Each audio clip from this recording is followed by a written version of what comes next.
Alô, alô, escabanautas! Estou de volta para falar do episódio final de WandaVision e também uma review da temporada. Primeiro eu vou falar do episódio, depois eu faço uma review geralzinha da temporada, comentando ali o que eu gostei e o que eu não gostei. E se você tá vendo esse vídeo, dá um joinha, compartilha ele, porque eu passei meses sem gravar e isso meio que mata a distribuição do canal. Então eu tô, de certa forma, aqui tendo que recomeçar do zero. E então isso ajuda bastante a distribuir, deixa um comentário, qualquer interação.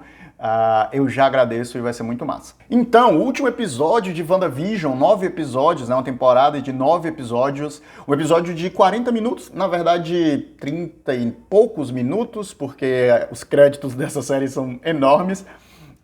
Acho que foi um episódio que deve ter decepcionado bastante aí os teóricos da conspiração que estavam ali achando que teria uma grande entidade do universo cósmico, né, do universo mágico da Marvel, né, falavam aí o nome dos demônios que existem dentro desse setor do universo mágico, especialmente personagens ligados ao universo do Doutor Estranho, mas no fim das contas a série foi autocontida, se resolveu com os vilões que tinham que se resolver, com o arco da narrativa que tinha para resolver, e eu acho isso, na verdade, bem acertado. É uma série que o propósito dela, na verdade, é falar sobre o luto da Wanda e falar também sobre a transformação da Wanda na Feiticeira Escarlate. E aqui eu destaco alguns pontos do episódio, né?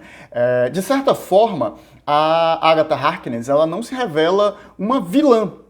E por que eu digo isso? O objetivo dela é conter a Feiticeira Escarlate, porque a profecia fala da Feiticeira Escarlate como alguém que vai trazer caos para o mundo, que vai trazer destruição.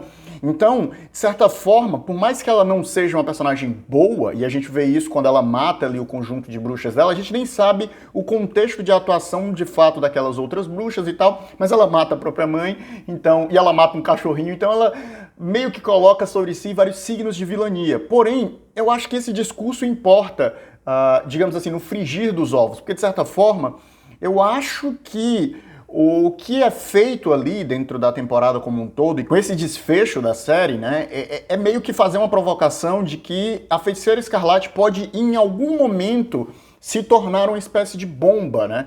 Eu acho que vários personagens, de certa forma, eles têm esse potencial em si para gerar caos, né? Para a partir deles gerar conflito dentro das narrativas da Marvel, né? Então, o que acontece é que agora a gente tendo essa Feiticeira Escarlate com esse volume de poder concentrado dentro dela, especialmente sem dominar a magia, ou seja, sem ter controle sobre esse poder, ela é um vilão em potencial, ou pelo menos a porta de entrada para vilões. Então eu acho que isso talvez provavelmente seja mais desenvolvido no filme que está por vir do Doutor Estranho. A gente vê ali ao final, o episódio tem duas cenas pós-créditos, né? Uma ligada aos Skrulls, o que eu acho muito legal, e isso é um ponto bem interessante da série. Ela abre uma porta para o universo espacial da Marvel com os Skrulls, e a personagem da Monica Rambeau, e ela abre uma porta, né, máxima, assim, muito grande para o universo mágico da Marvel com a consolidação da Feiticeira Escarlate. Uma outra coisa que eu achei excelente do episódio foi não fazer o embate, apesar de que tem ali umas boas cenas de ação dos dois Visões lutando, eles usando os poderes, né, de atravessar a matéria, né, de se tornar denso e de se tornar etéreo. Rendeu uma cena bem legal de ação e eu acho que super positivo, mas eu não queria que o Visão, né, aquele Visão trazido de volta, fosse de fato o grande vilão, e que eu vi algumas teorias na internet falando que os três iam se juntar para lutar contra ele, etc. E melhor ainda, eu adorei a solução para, de certa forma, parar aquele Visão ser lógica, né? O Visão, ele foi criado, né, feito com o papel de ser um defensor, um protetor, né?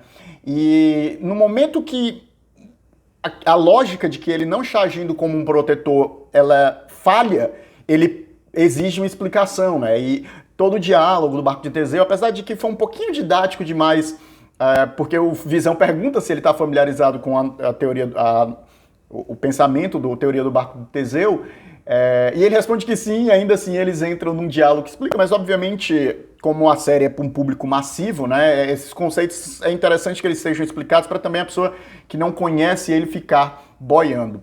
Então, no fim das contas, é uma solução de lógica, né? Aquele Visão parte dali, a gente, né, vai ter ali que lidar com esse personagem em um outro momento. E eu acho interessante até que ele já não seja resolvido esse plot agora, porque, enfim, O Visão agora vai ter o próprio conflito dele, né? Como alguém que meio que passou por uma morte, é revivido, e agora ele tem que reencontrar essa identidade, né? Um outro subplot que eles resolvem rapidamente, e eu acredito que intencionalmente, né? Foi o plot do Pietro, né, que estava sendo vivido pelo Evan Peters, que era o Pietro da Marvel, o Mercúrio da Fox, né, o Mercúrio do universo dos mutantes. Já tinha todo mundo meio que teorizado que ele era um personagem implantado ali dentro do universo da Wanda, que não era controlado pela Wanda, né, era controlado pela Agatha. E aí, no fim das contas, né, quando a Mônica arranca aquele colar que era meio que o totem que a personagem usava para controlar ele, e meio que encerra o arco, né?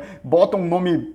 Eu só achei meio curioso, porque o nome do personagem é um nome com piada de duplo sentido, e aí ficou uma sensação muito estranha no ar, entendeu? Como se meio que resolvesse o personagem, mas o nome dele parece um Nick, sabe? Parece um... Então ficou uma sementinha de estranheza, sabe?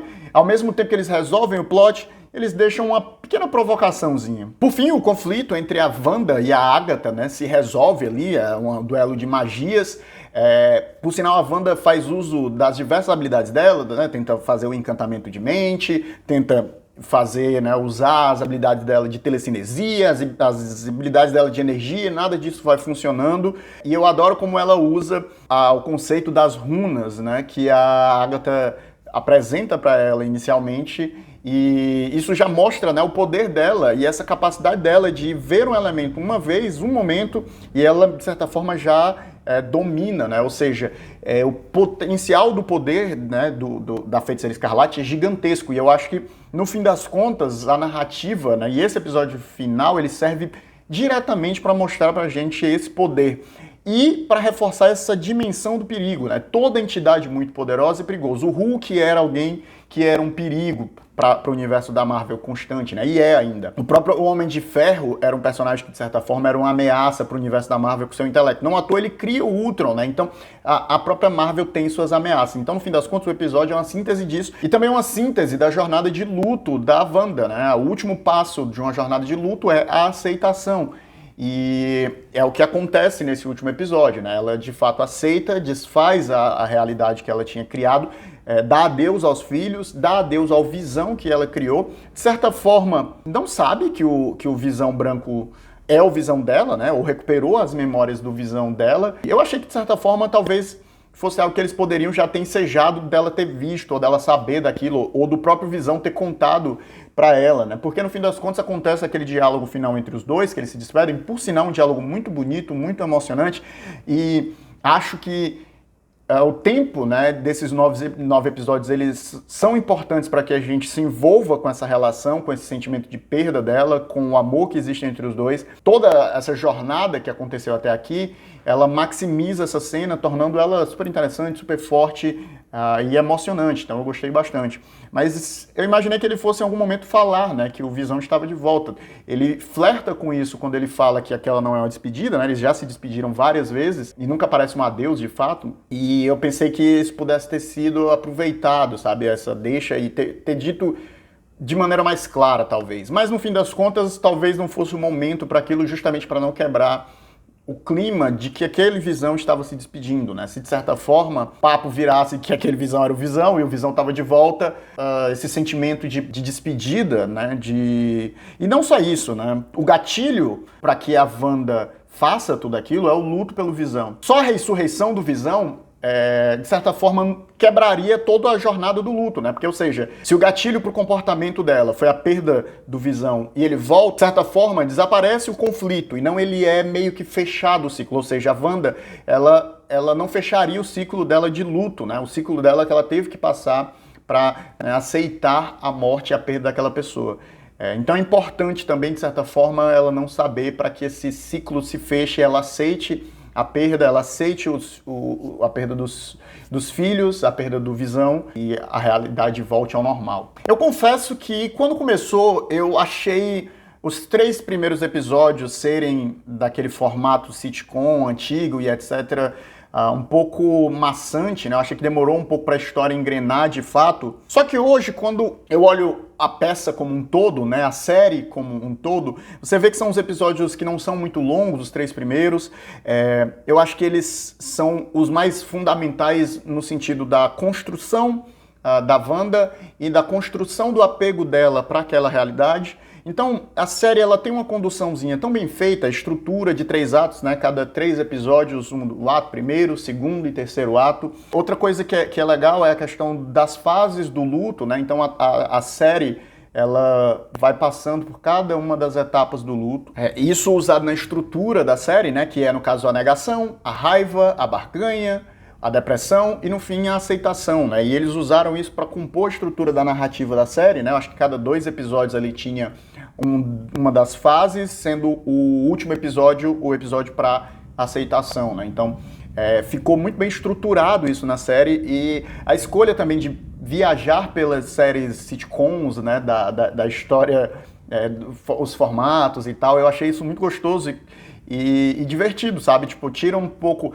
Eu achei que a série ela soube muito bem equilibrar o tom de comédia e de drama. E aqui eu tenho que destacar a brilhante atuação da Elizabeth Olsen, que apesar de que todo mundo tá bem, eu acho, no elenco, ela simplesmente é gigante. Não só pela entrega da narrativa do luto, né, passando por essas etapas do luto, mas também as atuações dela com as personagens daquele período, né, das sitcoms, né, como ela incorpora os elementos de cada uma das sitcoms de uma maneira brilhante.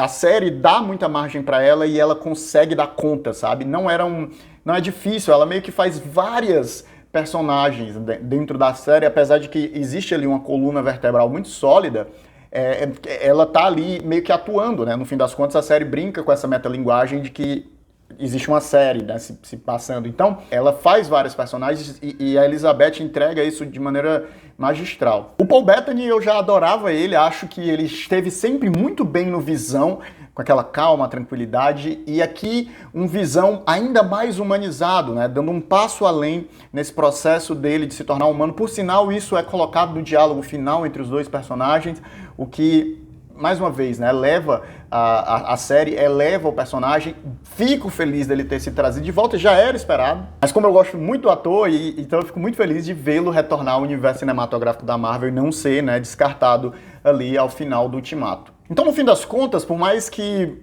quando na jornada eu tenha ali questionado aqueles 3 primeiros episódios e considerados eles arrastados, como um primeiro ato, eu acho que ele é um primeiro ato sólido, especialmente para estabelecer os novos elementos e os conceitos e as relações que, por mais que existissem dos filmes pregressos, eu acho que precisavam de uma base mais sólida para esse impacto final que a gente vai ter no desfecho da temporada. Então, a série, ela soube tomar o tempo dela, ela fez as coisas sem pressa e eu acho que o formato da série é justamente a permissão que eles têm para não ter essa pressa, né, para poder desenvolver as coisas com mais calma.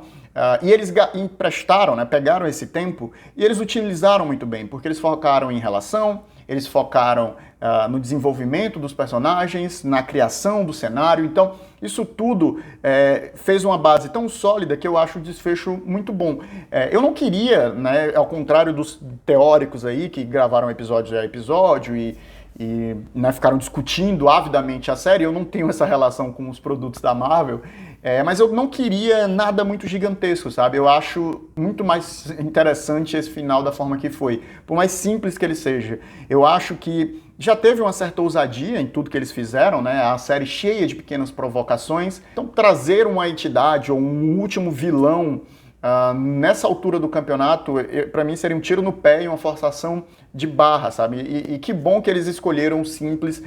Eu acho que foi um acerto da série nesse sentido. Assista, né? Vale a pena. Se você gosta do universo da Marvel, acho que, especialmente como um respiro do que vinha sendo produzido, essa série acaba meio que chegando com esse ar de novidade. Não é uma mega novidade, não vem achando que eles estão aqui reinventando a roda ou trazendo super elementos, mas para você que já cansou da Marvel, talvez seja uma forma de reconectar, né, de recomeçar a sua relação com o universo. Então acho que é isso. Eu vou tentar voltar com os vídeos. Deixem aqui nos comentários se vocês querem que eu fale de mais alguma coisa. A gente se vê numa próxima e tchau!